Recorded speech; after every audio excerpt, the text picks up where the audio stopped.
Assalamualaikum warahmatullahi wabarakatuh.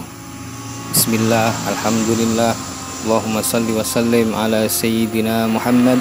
Iftahi babi rahmatillah adada ma fi ilmillah, salatan wa salaman daimaini bidawami mulkillah wa ala alihi wa sahbihi ajma'in.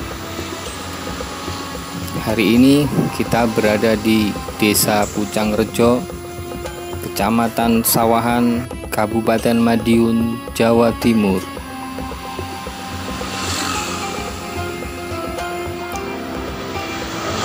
Di Desa Pucangrejo terdapat makam keramat, yaitu makam Sunan Rejodanu. Sunan Rejodanu berasal dari Rembang, Jawa Tengah. Sunan Rejodanu sampai di Jawa Timur karena beliau diutus untuk mencari adiknya yang mencari perlindungan pada saat Perang Jawa atau Perang Diponegoro sekitar tahun 1825 Masehi. Setelah Pangeran Diponegoro ditangkap oleh kolonial Belanda, para prajuritnya berpencar, termasuk adik Sunan Rejodanu atau yang lebih dikenal dengan nama Kiai Ageng Raden Muhammad Nur Alizain, yaitu Raden Mas Tumenggung Muhammad Nur Ali Imron.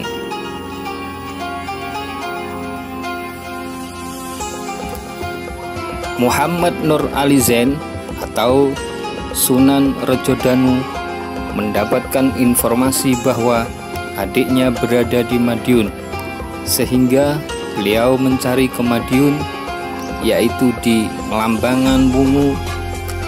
Lalu juga mendapat informasi bahwa adiknya belajar ilmu agama sampai ke Rejodanu atau sekarang Desa Pucangrejo, Sawahan, Madiun. Akhirnya Sunan Rejodanu dan adiknya bersama-sama belajar ilmu agama di daerah tersebut. Gelar Sunan Rejodanu digelarkan untuk Muhammad Nur Alizain yang diberikan oleh sang guru. Dahulu komplek makam Alizain atau yang dikenal dengan makam Sunan Rejodanu agak jauh dari sungai. Karena makamnya berada di barat surau, di timur surau ada pondok pesantren Rejodanu, dan di sebelah timur pondok pesantren mengalir Bengawan, Madiun. Fungsi sungai saat itu selain untuk mandi para santri, juga sebagai tempat berwudu. Menurut cerita para sesepuh, konon dahulu kala ada beberapa ekor burung sedang melintas terbang di atas makam Sunan Rejodanu. Burung tersebut terjatuh tanpa diketahui sebabnya.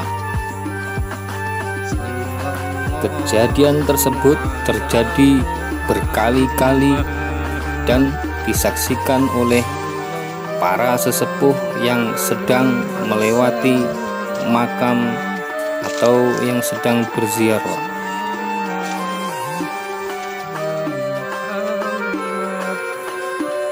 Wilayah pondok pesantren Rejodanu sering kebanjiran dan terkena erosi, sehingga lahan pondok pesantren Rejodanu dan surau makin sempit hingga hancur dan hilanglah pondok pesantren.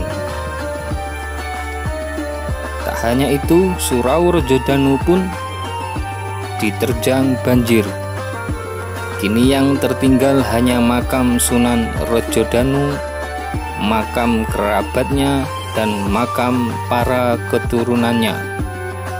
Yang terakhir dimakamkan di Pesarian Rejodanu adalah Yai Muhammad Thoiban, buyut dari Sunan Rejodanu, yang dimakamkan pada tahun 1983 Masehi. Peninggalan Sunan Rejodanu yang tersisa hanyalah sebuah makam dan batu kejen yang disakralkan oleh masyarakat setempat. Selain itu juga terdapat beberapa sumur di dekat makam yang dulunya digunakan untuk santri-santri mandi dan berwudu.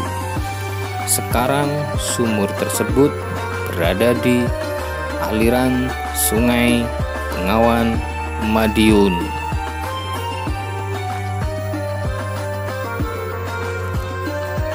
Tak jauh dari makam atau sumur peninggalan Sunan Rejodanu diyakini oleh masyarakat setempat terdapat peninggalan harta karun peninggalan dari Sunan Rejodanu.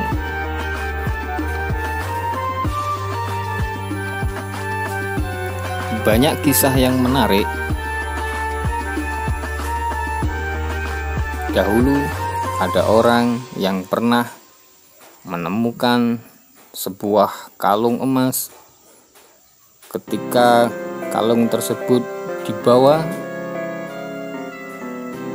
entah kenapa kendaraan yang ditunggangi orang tersebut tidak bisa dinyalakan. Bahkan kendaraannya tiba-tiba rusak. Lalu orang tersebut mengembalikan harta tersebut di asal tempatnya. Setelah itu kendaraannya bisa digunakan lagi. Ada kisah lain yang dikisahkan oleh masyarakat setempat. Ada seseorang yang pernah mengambil harta karun di situ, sehingga beberapa minggu kemudian orang yang mengambil harta karun tersebut sakit sehingga beliau meninggal dunia.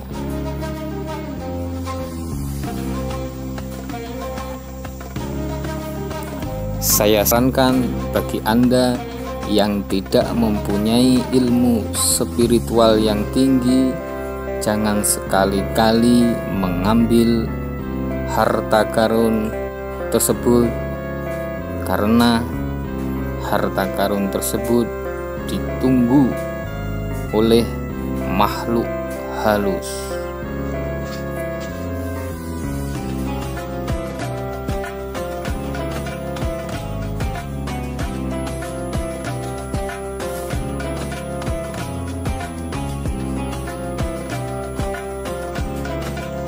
Makam Rejodanu ada yang menyebutnya makam antik di tengah sungai,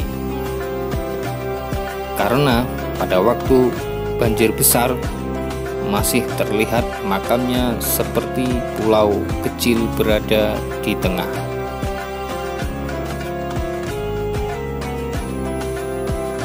Di areal makam ini kadang-kadang dalam 1 tahun terjadi 3 atau sampai 4 kali banjir. Tetapi anehnya air seperti menghindari makam.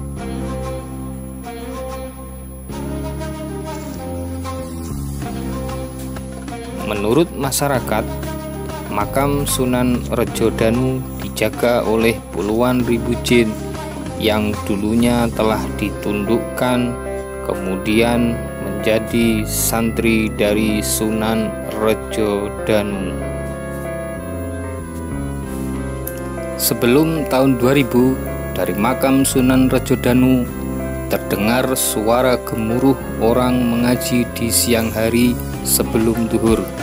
Kadang-kadang terdengar suara gemuruh seperti orang sholawatan di malam hari. Kebanyakan yang mendengar adalah masyarakat sekitar Tiron dan sekitarnya. Dari generasi ke generasi, anak turun dan masyarakat sekitarnya tidak ada yang berani mengunjungi komplek makam karena dianggap angker. Barulah sekitar tahun 1974, salah satu menantu dari Kiai Muhammad Ikhwan, yaitu Kiai Abdus Salam dari Dungus, beliau mengajak untuk bertawasul dan melaksanakan tahlil di makam Sunan Rejodanu. Demikian video kali ini, mudah-mudahan ada manfaat. Yang belum subscribe segera subscribe, karena subscribe-mu sedekahmu. Akhirnya, apabila ada kesalahan, kekurangan, saya mohon maaf yang sebesar-besarnya. Wa akhiran, assalamualaikum warahmatullahi wabarakatuh.